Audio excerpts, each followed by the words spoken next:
Bonjour à tous. Aujourd'hui, je vais faire une vidéo qui va parler de la mort.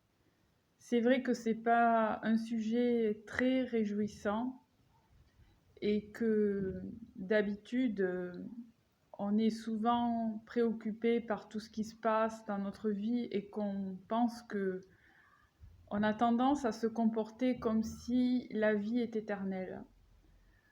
Pourquoi je vous dis ça? Euh, Parce que ce mois-ci, là où j'habite, dans l'immeuble où j'habite, il y a 2 personnes qui sont décédées. Il y a une personne, ma voisine, qui avait 86 ans et qui est décédée il y a la semaine dernière, alors que je l'avais vue 4 jours avant et ça avait l'air d'aller. Et hier, il y a un monsieur avec qui je parlais de temps en temps et il est décédé, mais il n'était pas si âgé que ça. Je pense qu'il devait avoir dans la trentaine ou la quarantaine. Et moi, en fait, ça m'a vraiment touchée parce que je ne m'y attendais pas. Et en fait, ça m'a fait réfléchir euh, parce que, en fait, si je pense en tant que personne euh, qui ne croit pas en Dieu, euh,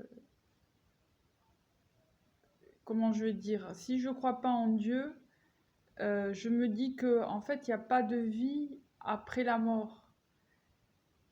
Et si en fait, il y a la vie après la mort, ça peut être compliqué. Euh, Si on ne croit pas au paradis ou si on ne croit pas à l'enfer, euh, c'est à nous de demander à Dieu, Dieu, est-ce que tout ce qu'on me raconte sur le paradis et l'enfer, c'est des balivernes ou c'est la vérité? Si Dieu répond, ça veut dire qu'il existe, et si Dieu répond pas, ça veut dire qu'il n'existe pas. Mais moi, ce qui me fait tiquer, c'est que j'ai entendu des témoignages de personnes qui ont dit qu'ils ont vécu une mort imminente. C'est-à-dire que quand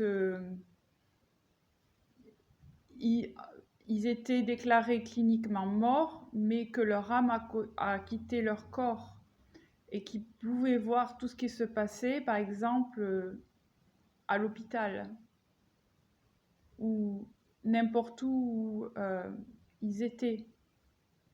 Il y a des personnes qui ont dit qu'ils ont vu comme un être de lumière. Donc ça prête à se poser des questions. Et qui sont passés dans un tunnel et le long du tunnel, ils ont vu un être de lumière. Donc moi, ça me dit que quand on meurt, on quitte notre corps et que notre âme, elle va quelque part. Mais le plus important, c'est de savoir s'il y a une vie après la mort. C'est très important de le savoir, de se renseigner. Et moi, je dirais de plutôt demander à Dieu. Si Dieu, tu existes, révèle-toi à moi. Est-ce que le paradis existe? Est-ce que l'enfer existe? Et Dieu va, s'il existe, il va vous montrer. Mais c'est une question essentielle.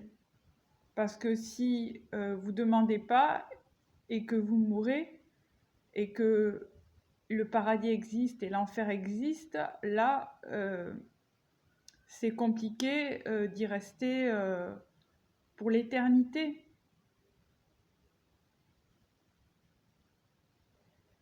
Et là, je vais parler maintenant que croyant. En tant que croyant, moi, en fait, quand j'ai entendu ça, ça m'a fait quelque chose. Ces personnes, ça fait des années que je les côtoie, mais j'ai jamais eu l'opportunité de leur parler de Dieu. Par expérience, souvent, il y a des personnes qui ont le cœur fermé et qui ne veulent rien entendre. Donc, c'est à Dieu de nous guider si on doit ou pas leur parler de l'enfer, du paradis, de Jésus, qui est le Sauveur et le Seigneur, qui est allé à la croix, qui a souffert à la croix, qui a pris le châtiment qui nous est destiné pour nos péchés, afin que qui croit en lui ait la vie éternelle. Qu'il soit non seulement notre Sauveur, mais aussi notre Seigneur.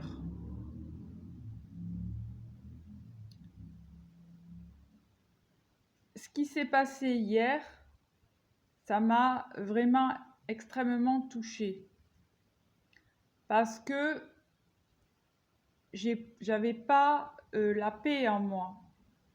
Et le seul moyen d'avoir la paix, c'est de prier pour cette famille qui vient de perdre quelqu'un. Un être cher. Parce que moi, j'ai pas vraiment vécu de deuil dans ma famille, à part ma grand-mère et mon oncle. Ma grand-mère, j'étais proche, mais je lui avais déjà parlé du salut de Jésus. Donc j'avais la paix et on avait prié avec l'église pour elle quand elle est décédée. Mon oncle, j'avais prié pour lui et je lui avais parlé de Jésus. Enfin, j'avais prié pour lui surtout. J'avais pas forcément parlé de Jésus parce qu'il avait le cœur fermé. Et pour cette famille, j'ai pas eu l'occasion, qui a eu un décès hier, j'ai pas eu l'occasion de pouvoir leur parler de Dieu parce que ce sont des musulmans.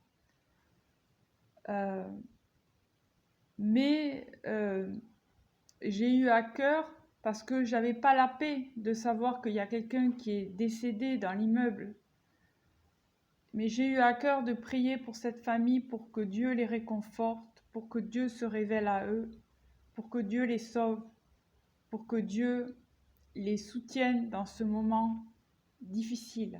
Parce que j'imagine qu'avoir un décès dans sa famille est un moment tellement douloureux parce que on vit avec la personne toute notre vie, parce que là, cette personne vivait avec sa mère et son frère. Et c'est compliqué du jour au lendemain de plus avoir cet être cher. Et la parole de Dieu dit que la prière du juste a beaucoup d'efficacité. Que, en fait, quand on entend quelqu'un qui va mal, qui est malade ou qui passe par une période difficile ou qui a perdu quelqu'un qui est décédé, quand je ressens dans mon cœur de la peine, de la tristesse, que j'ai pas la paix, tout ce que je peux dire, c'est de remettre cette personne entre les mains de Dieu, parce qu'il n'y a que Dieu qui peut agir. Il n'y a que Dieu qui peut faire quelque chose. Moi, je ne peux pas changer les circonstances, mais Dieu peut changer les circonstances. J'ai entendu des témoignages où il y avait des personnes qui étaient décédées et ils étaient sur le chemin, en fait, d'aller au paradis ou d'aller en enfer. Et parce que Dieu entendait les prières d'intercession sur la terre, il a fait que la personne revienne à la vie. Il y en a des témoignages. Ne me prenez pas pour une folle, il y a des témoignages. Parce que, comment dire, si Dieu existe, il a créé la terre, il nous a créés, il peut tout faire.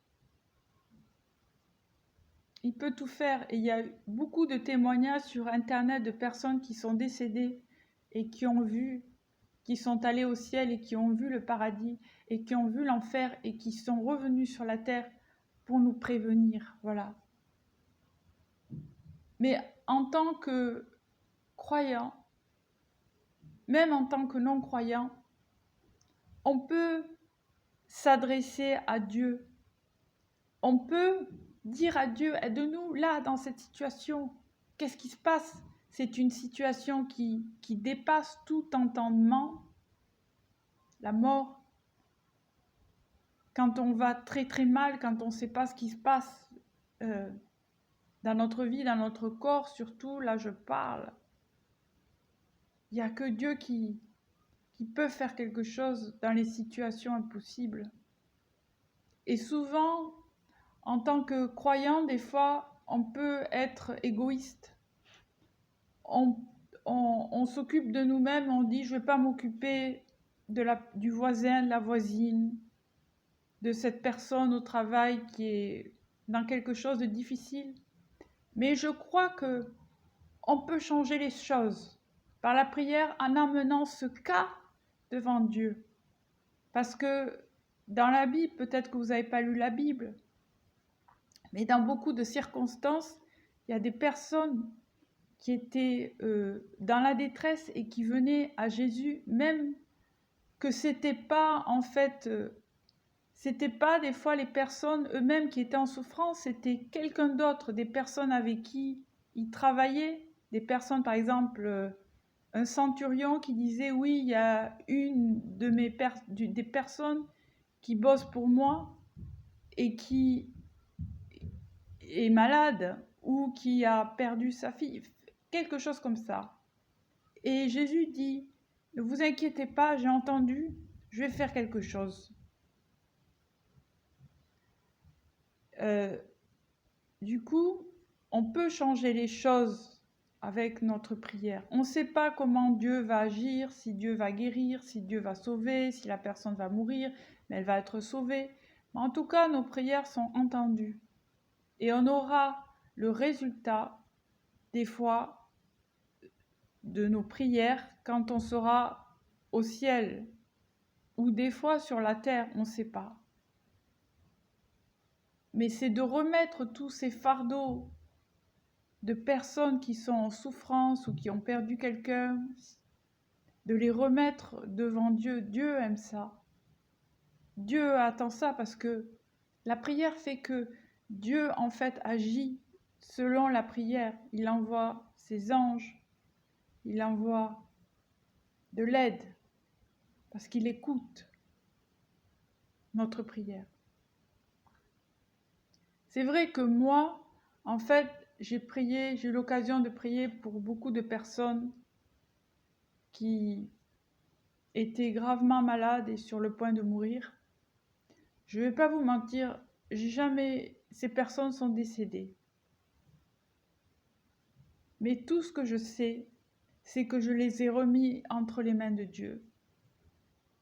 Et qu'il n'y a qu'au ciel que je serai le résultat de mes prières.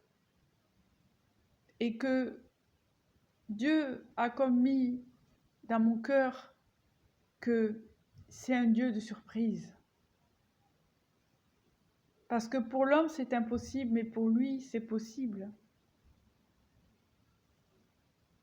Parce que Dieu est sensible à notre compassion. Je dis ça parce que dans la Bible, il y a un passage où il y a une dame qui avait perdu son seul fils. Et elle pleurait parce qu'elle avait perdu son fils. Et Jésus, en fait, était ému de compassion.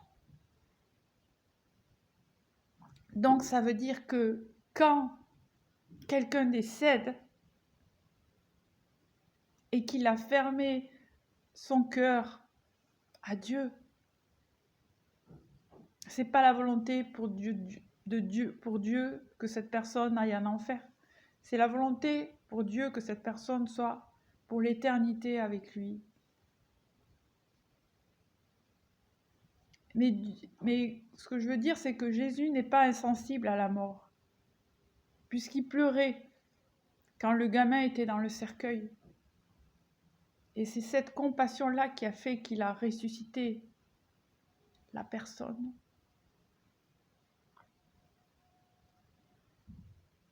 Ce que je voulais ajouter, c'est que il y a des années, il y a quelques années, en fait, je travaillais avec une...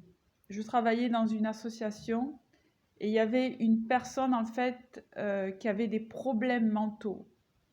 C'est-à-dire que, problèmes mentaux, c'est-à-dire que des fois, enfin, il s'entourait de feuilles d'arbres, il se mettait de le savon sur le, enfin pas le savon, la crème de dessert pour manger sur la figure, il faisait n'importe quoi parce qu'il avait des problèmes psychologiques, psychiatriques.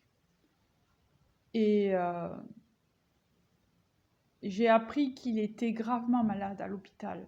Donc du coup, moi et une amie à moi, chrétienne, on est allé le voir.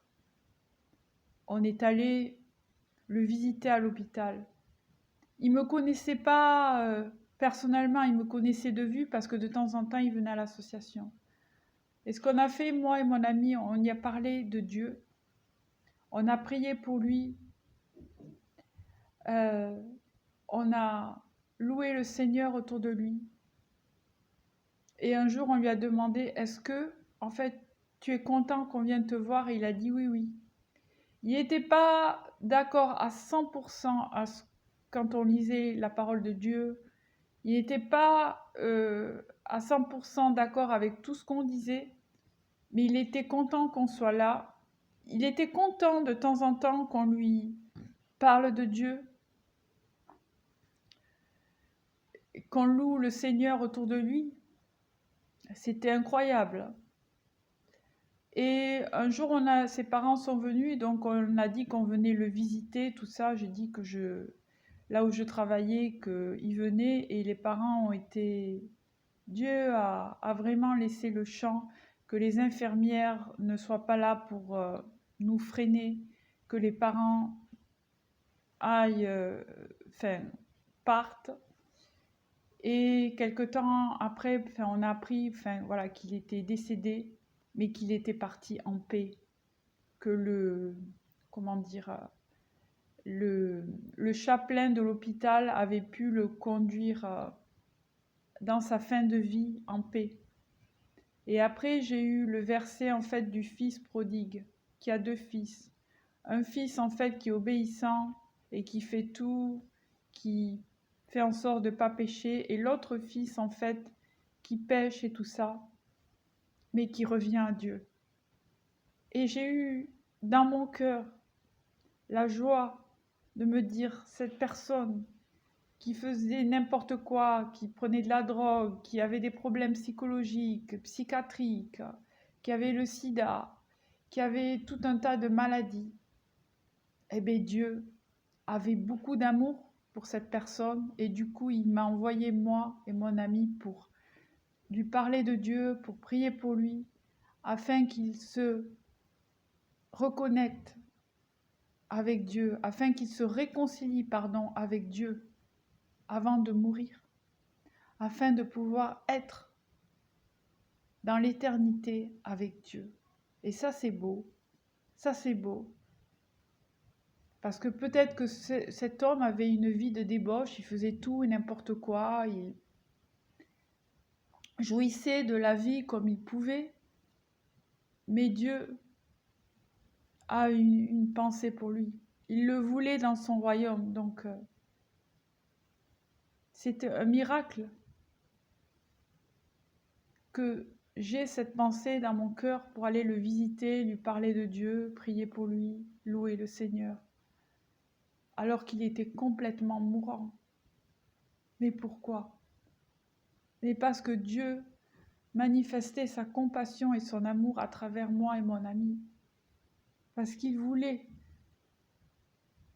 qu'il se réconcilie avec Dieu, qu'il demande pardon pour ses péchés et qu'il accepte Jésus comme son Sauveur et son Seigneur, afin qu'il ne soit pas séparé de Dieu pour l'éternité. Ce que je vous dis, mes amis, c'est que on ne sait jamais quand on va mourir. On croit que la vie éternelle, on peut mourir à n'importe quel âge. Mais ces deux expériences, là où je vis, dans mon immeuble, Quand on voit les personnes, elles sont bien, et le lendemain, ça fait des années que je vis ici, ça fait au moins 15 ans, jamais j'aurais pensé que ces personnes partiraient un jour. Et je me dis, ah, la mort est quand même présente. Un jour ou l'autre, on va tous mourir. Mais le plus important, c'est de mourir en paix, de se réconcilier avec Dieu et d'aller au bon endroit, au paradis. Si vous ne croyez pas à ce que je dis, demandez à Dieu, faites la prière. Dieu, révèle-toi à moi. Est-ce que ce que cette personne dit, ce sont des mensonges ou est-ce qu'elle me dit la vérité ?